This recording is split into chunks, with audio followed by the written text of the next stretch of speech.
Hello, everyone. I'm James Singleton, founder of Insightful Voice, a life coaching and professional development company based here in Boston for people who are afraid to move forward but more afraid to stay where they are. We kick off 2015 with a whole new Your ID video series. And this video series is where I interview life coaches and thought leaders from around the country. And today's topic is about how to begin successfully. How to begin successfully as you guys contemplate goals and different resolutions and accomplishments that you want to achieve this year. How do you begin in a way that will yield results? I think this is so relevant and timely. You know, author Elizabeth Gilbert says that the new year, that life gives you a whole new year. No matter what you did with 2014, maybe some mistakes you made, maybe you made it a shit show out of it, it gives you a whole new year, no dents, for you to move closer to the life that you want to live. I discuss this topic, how to begin successfully in a way that will yield results, with three life coaches and thought leaders. And first we start with Mike Iamele. And you're going to eavesdrop in on a conversation that we have. You'll hear my voice, but you'll see him in this very special video. He is a brilliant observer of life, and his life experience is really going to deliver some insight to you that you won't want to miss. Next week, I speak to health and wellness expert Abby Calcutt, whose wellness philosophy is so great that your overall wellness is not measured by a single achievement, but by maintaining a fulfilling lifestyle. She's got some great things to say about how to begin successfully in 2015. And then the video series closes with James Lapata. He is the founder of a company called Inner Ovation, and he provides leadership coaching to individuals as well as companies, and you're not going to want to miss that interview. So as we begin this series on how to begin successfully in a way that will yield results and in a way that will move you closer to the life that you want to live, I want to congratulate you on just starting, which is a huge step. Here's to you beginning successfully. Here's to 2015, and here's to your insightful voice. I want to give you a quick bio of who Mike Iamele is, and then I'm going to start the conversation and have you listen in. Mike Iamele is a writer, clinical herbalist, and wellness coach who specializes in helping entrepreneurs create successful companies without getting burnt out. After battling a debilitating illness, Mike left the public relations agency he owned to help entrepreneurs get healthy, get happy, and create success on their own terms. His book, Enough Already! Create Success on Your Own Terms, will be released in April. Here's our conversation. Enjoy. What do you think keeps people from moving forward in life? Well, for this one, there's two main things I see for a lot of people. One is just lack of clarity around, what a person wants and how to get it. And the second thing is kind of the classic one, which is fear that they don't deserve it, that they're not good enough, that they can't get it, they're going to fail, something like that. Mm-hmm. Absolutely. And so I think for the first one, a lot of people think they know what they want, but they're not really sure because, we're inundated all the time with our spouse, our family, friends, society at large, telling us what we're supposed to want. And it may not actually match up to what we do want, and we're going to self-sabotage if that's the case. So a classic example might be, we think we really want a relationship. Inside, we might not feel ready. We might want to do a lot of self-work, but we're just pushing and trying and then self-sabotaging all along the way. Or we might feel like we want to lose weight, but underneath, actually, it's really about self-esteem, that we just want to cultivate self-esteem. And so that's what we really want underneath. So it's kind of getting clarity around what it is you really want and building a plan to work towards it. And then the fear piece really comes up now because you've actually got to do the work to get it. And I really like fear. I used to hate it, but I've have an appreciation for it. And in my book, I talk about how fear is a really good compass for success. If you go after the things you're most afraid of, they'll always lead you to where success is. Because the fear is really just your self-limiting beliefs. It's, where you don't feel good enough, and that's a growing point. That's kind of that edge where you can figure out where do I need to still grow to expand to my level of success. Yes. Wow. I could turn the video off now. Just the intro is so good. You know what I really liked? I think I think that people are going to hear that and say, oh my gosh, that's me. That is why I've been on the fence. And what I really, really liked was your comparison with self-sabotage. I've never thought about self-sabotaging being the combination of what I want and trying to meet other people's expectations. Yeah. And when that doesn't happen and I'm being false to myself, I'm going to then turn into a self-sabotaging person. Absolutely. Very, very good. Very interesting. So I want to turn this on you, just kind of thinking about you personally, because I always think, it's so great to hear experts talk about, everything hypothetical, but really like to get real and think about a place, if you've ever been stuck in your life, and what did you do to move forward and what kept you motivated? Sure.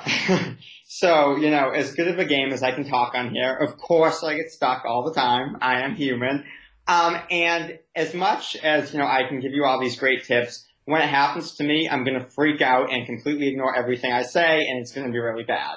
So I actually have a lot of rituals and routines I do to prevent the sabotage that I'm inevitably going to do when I'm kind of in the stuck. And the first thing I really like to do is called Morning Pages from The Artist's Way. It's a book by Julia Cameron. Yeah. You're familiar with it? Yes. Yeah. Awesome. And for those of you who aren't familiar, you wake up in the morning and just write 3 pages immediately. Before you get out of bed, you just write 3 pages. And it doesn't really matter what you say. You can say, I hate this, I hate this, I hate this for 3 full pages. But after a few days, that's probably going to get old and you're going to say something real. And morning pages are just so great because they speak to that clarity component. I realize, what I'm feeling on the inside, what I actually want, where I feel pressure in my life. And I actually get to dump that dirt of the fears and insecurities right there. So it helps me to just clarify exactly where I'm going with my life. The second thing I like to do is once I kind of know what I'm doing, I have this big whiteboard in my office, and I write down 4 or 5 goals, like big long-term goals, finish writing my book or start a course or whatever I plan on building. And I've got to walk by that about 50 times a day. So I'm forcing myself to see these goals over and over again and just remind myself, hey, this is something I'm working towards. I'm clear. And my favorite saying is clarity means focus, which means success. Once we know where we're going, we can focus our energy and kind of become successful. And then the last practice I do, it speaks to the fear piece because I'm certainly not immune to that. It happens all the time, even as much as I say I like it.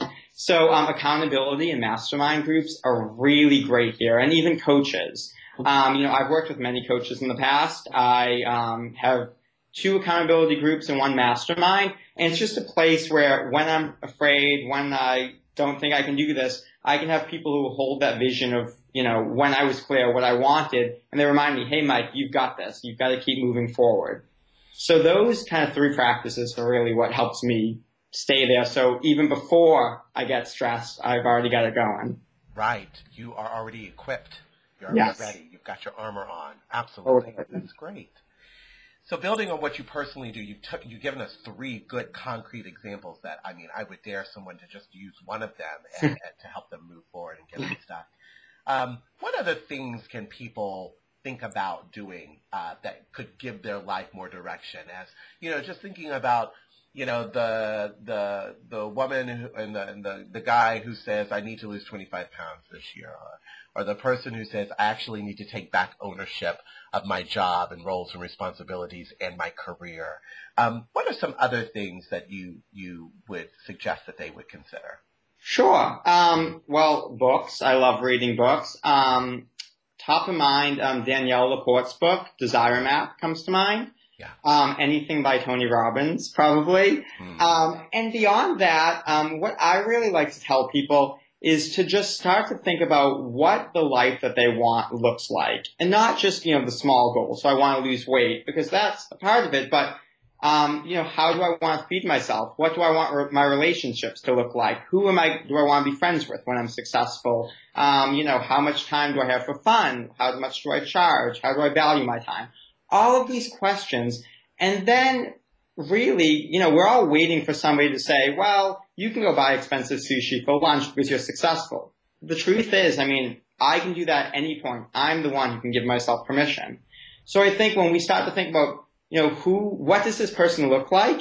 And then actually giving ourselves permission to start charging a little bit higher, or start valuing our time more, or start, dumping toxic people from our lives and really focusing on good relationships. Guess what? We just became that person. And now we are actually successful.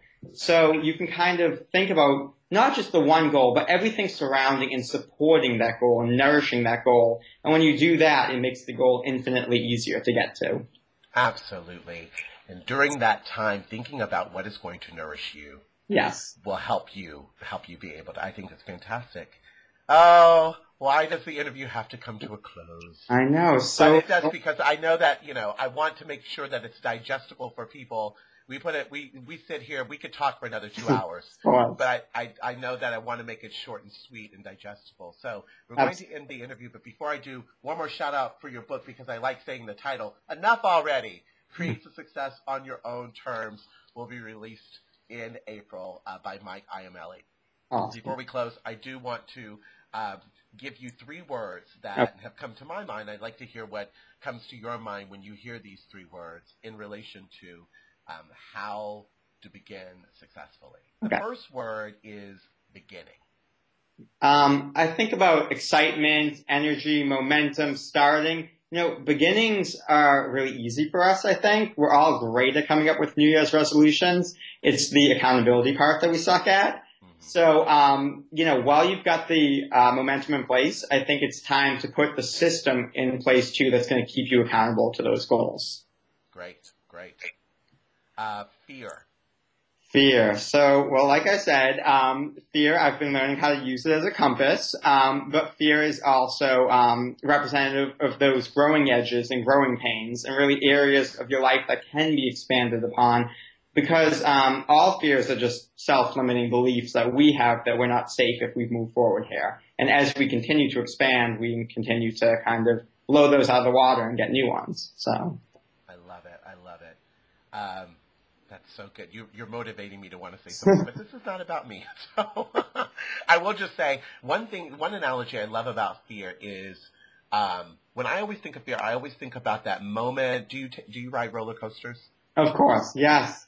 That moment where you're climbing the roller coaster and you know that there's something on the other side, not sure how big the drop is going to be, but and you start tensing up, you start getting nervous, and that fear comes in. But the moment that nobody really concentrates and focuses on is after you've taken that first mountain and you come down off that drop, the relief that comes. That relief that means that I went through it, I did it, and now I've come out on the other side. Fear. So last word, and I'm going to shut up and let you talk. Last word, 2015. I guess it's a number more than a word. Yeah. Well, hopefully awesome year. A lot of big things I have going on, and I'm sure a lot of you have going on. And I think the big takeaway that I want to give about this is I've studied a lot of different cultures, and in some cultures they believe, this is the time of year where we slow down, we really go inward, we don't do a lot of work, but we get some clarity, just like the plant's kind of dying. Until we've got so much clarity and excitement that we're bursting, just like a plant will burst through the ground.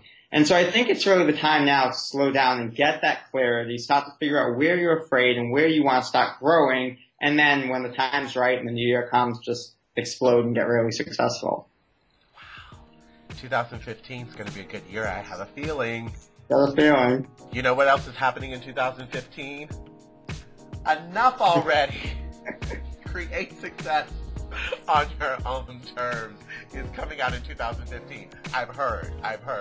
Mike Iamele, it has been a pleasure talking to you. It's been such a pleasure. Thank you so much.